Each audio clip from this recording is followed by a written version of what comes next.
C'est l'heure du journal de l'Afrique, soyez les bienvenus sur France 24. À la une ce soir, le Mali qui accuse une puissance extra-régionale d'être à l'origine d'une tentative de coup d'État. Bamako affirme l'avoir déjoué la semaine dernière et arrêté des officiers maliens à la solde de cette puissance. Décryptage dans un instant avec notre invité Jérôme Pigné, président et cofondateur du réseau de réflexion stratégique sur la sécurité au Sahel. Le désespoir au Burkina Faso pour les familles des 8 mineurs portés disparus depuis l'inondation du 14 avril. Les mineurs n'ont pas été retrouvés par les secouristes dans la deuxième chambre de refuge qui pouvait les recueillir. Les réactions dans ce journal.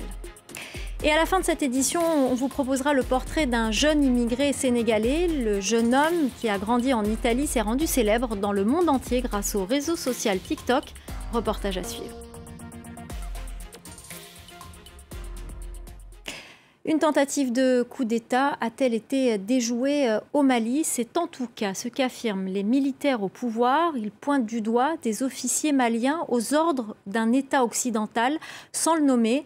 Les faits seraient survenus la semaine dernière. Anaïs Fourtade.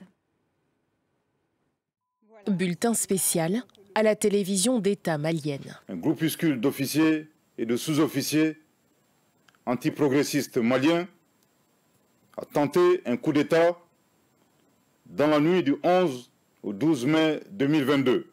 Ces militaires étaient soutenus par un État occidental. Que s'est-il passé? Quel est l'État occidental incriminé? Pour l'heure, aucune précision n'est apportée par la junte, qui fait état de plusieurs arrestations et du renforcement des contrôles aux frontières. Cette annonce fait suite au retrait retentissant dimanche soir du pays de la force conjointe du G5 Sahel, créée en 2014 avec la Mauritanie, le Burkina Faso, le Niger et le Tchad.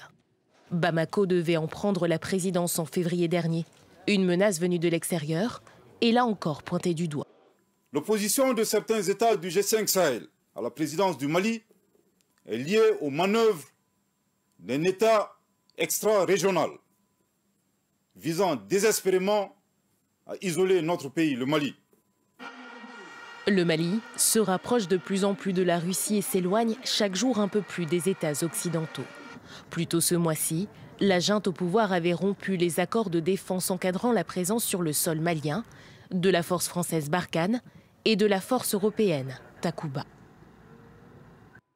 Et puis sachez que Paris a exprimé ses regrets après l'annonce du départ du Mali de l'organisation régionale sahélienne G5 Sahel. La France estime que cette décision compromettait les efforts régionaux de lutte contre le terrorisme et traduisait l'isolement du pouvoir malien. Jérôme Pigné est notre invité ce soir, président et cofondateur du réseau de réflexion stratégique sur la sécurité au Sahel et chercheur associé à l'Institut Thomas More. Merci beaucoup d'être avec nous. Pour le moment, Bamako accuse un État occidental sans citer un pays nommément, mais on devine tout de même qu'il s'agit de la France. Quelles conséquences ces accusations pourraient avoir sur le terrain ? Alors, les conséquences directes de ces accusations, c'est difficile de répondre à cette question à ce stade. En revanche, on peut plutôt anticiper et analyser les conséquences qui sont d'ordre multiple et dont les impacts seront à géométrie variable sur l'annonce de la suspension. Pour l'instant, il s'agit uniquement de la suspension par rapport au G5 Sahel, parce qu'il y a deux actualités qui se chevauchent, à la fois l'annonce et le communiqué dimanche soir par le porte-parole du gouvernement malien de cette suspension par rapport à l'ensemble du cadre de coopération et des instances du G5 Sahel, et dans la foulée, on informe la communauté internationale par le biais d'un autre communiqué, donc le lendemain, moins de 24 heures après, qu'il y a eu une tentative de coup d'État au Mali. Et dans la continuité du narratif de la transition politique et de la junte au pouvoir, on accuse à demi-mot finalement des puissances étrangères, et évidemment on pense tout de suite à la France qui aurait d'une part eu un rôle à jouer dans la difficulté pour le Mali à collaborer et à prendre cette présidence du G5 Sahel, et d'autre part elle serait directement ou indirectement la source ou un des facteurs à prendre en compte dans une éventuelle coup d'État au Mali qui se serait passé dans la nuit du 11 au 12 mai. Donc tout ça est à la fois très nébuleux dans un contexte que l'on connaît qui est particulièrement volatile. Les conséquences, c'est surtout à très court terme que le Mali continue de s'isoler par rapport à ses partenaires régionaux et par rapport à une partie de la communauté internationale, en particulier la France et ses partenaires membres de l'Union européenne. Alors la France estime que le retrait du Mali du G5 Sahel remet en question les efforts régionaux de lutte contre le terrorisme. Pensez-vous que le G5 Sahel survivra au départ du Mali ? Alors si il s'avérait que le Mali décide véritablement de quitter de manière définitive le G5 Sahel, ce serait de toute façon, pour la symbolique et sur la dimension politique, puisque c'est une séquence politique et diplomatique qui est très forte, ce serait un véritable coup dur pour une institution sous-régionale qui, rappelons-le, n'a pas encore fêté sa première décade, puisqu'il est né en 2014. Et à partir de 2015, on a commencé à opérationnaliser le G5 Sahel, et c'est véritablement à partir de 2017 qu'on met en œuvre la force conjointe du G5 Sahel. À ne pas confondre cette force conjointe et le G5 Sahel dans sa globalité qui prend en compte des approches et des objectifs civilo-militaires. Donc c'est par essence un coup dur pour une organisation sous-régionale que beaucoup considéraient comme timorée, notamment en matière opérationnelle, mais en termes de leadership. Et quoi qu'il arrive, cette séquence, comme je le disais, qui est très forte sur le plan politique et diplomatique, aura de facto des conséquences sur l'isolation d'une part du Mali, même si aujourd'hui le Mali dit qu'il rompt ses relations ou suspend ses relations avec le G5 Sahel, mais qu'elle est prête à continuer en bilatéral. Quid de la réaction des partenaires, je ne parle même pas de la communauté internationale, mais des partenaires régionaux qui travaillent avec le Mali dans d'autres cadres institutionnels, que ce soit l'autorité du Liptako Gourma, avec le Burkina et le Niger, la CEDEAO, la MISAEL, qui est un mandat de l'Union africaine, et plus largement au niveau continental, l'Union africaine. Donc c'est un coup d'arrêt dont les conséquences civilo-militaires et politiques seront encore à apprécier dans les semaines et dans les mois à venir, mais d'une manière générale, ce que l'on peut dire objectivement, c'est que le Mali est dans une sorte de continuité dans son approche qui vise à s'isoler d'un certain nombre de partenaires historiques. Alors, quelles conséquences sécuritaires sur la région? On dit que le G5 Sahel n'était pas efficace, mais est-ce que sans cette force, ça ne sera pas pire finalement? Alors encore une fois, la difficulté, c'était la montée en puissance de la force conjointe, la montée en puissance de la coopération régionale, c'est-à-dire cette capacité notamment des États à coopérer, cette capacité des États à partager de l'information, partager du renseignement. Ce qu'il faut dire également, c'est que le G5 Sahel n'intervenait pas directement à travers des puissances étrangères ou régionales sur le territoire malien. Il s'agissait véritablement de la mise en œuvre d'un outil hybride au niveau sous-régional. Donc la souveraineté du Mali ne dépendait pas et ne dépend pas du G5 Sahel. En revanche, comme je le disais, on est dans un contexte politico-diplomatique et stratégique qui est particulièrement volatile, et c'est la confiance, c'est cette capacité aux États à définir des objectifs communs qui va être, non pas anéanti à ce stade, il est peut-être trop tôt pour le dire, mais en tout cas fragilisé. Merci beaucoup Jérôme Pigné. Vous êtes, je le rappelle, président et cofondateur du réseau de réflexion stratégique sur la sécurité au Sahel et chercheur associé à l'Institut Thomas More. Merci beaucoup pour votre décryptage.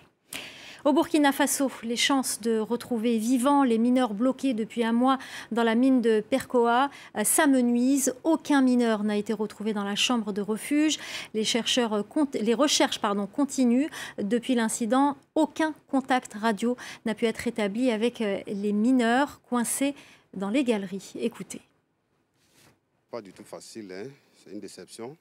Mais bon, on va continuer toujours dans la prière. Et espérons vraiment avoir des informations sur nos frères. Là. Comme on le dit, hein, tout ce que Dieu fait est bon. L'essentiel, c'est vraiment de retrouver nos frères. De les retrouver.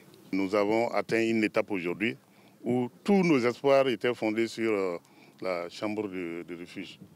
Malheureusement pour nous, comme je l'ai dit tantôt, l'homme propose, nous avons beaucoup prié pour ça. Et au finish, ce n'est pas ce que Dieu a réservé pour nous. Nous devons vider la mine de toute son eau et inspecter et regarder pour permettre à la mine de redémarrer ses travaux. Voilà, propos recueillis par notre correspondant à Ouagadougou, Bangali Touré. Dans le reste de l'actualité, en bref et en images, au Tchad, Max Loalngar, porte-parole de la coalition Wakitama, a été interpellé ce mardi. Selon des sources judiciaires, l'avocat est poursuivi pour trouble à l'ordre public dans la même procédure que les autres leaders d'opinion interpellés samedi dernier. La coalition Wakitama avait appelé à marcher contre la politique française au Tchad. Des manifestations avaient eu lieu dans plusieurs villes du pays. En Libye, le chef du gouvernement soutenu par le maréchal Khalifa Haftar s'est retiré mardi de Tripoli après avoir tenté de déloger l'exécutif rival en place. Ces combats entre groupes armés ont duré plusieurs heures. Ils sont d'une ampleur sans précédent à Tripoli depuis l'échec en juin 2020 de la tentative du maréchal Haftar de s'emparer de la capitale par la force. Le soutien de Macky Sall à Idrissa Gueye. Dans un tweet, le président sénégalais a pris parti pour le joueur du PSG, affirmant que ses convictions religieuses doivent être respectées. Idrissa Gueye était absent lors d'un match dédié au combat contre l'homophobie. Il n'aurait pas souhaité manifester son soutien à la communauté LGBT. Et avant de se quitter, je vous emmène à la rencontre de Kaby Lamé, un jeune immigré sénégalais de 22 ans. Il est devenu une célébrité grâce au réseau social TikTok. Le jeune homme a grandi en Italie, d'où il a enregistré de courtes vidéos qu'il poste sur Internet et qui ont fait de lui un des influenceurs les plus suivis au monde. Natalia Mendoza, notre correspondante, est allée à sa rencontre.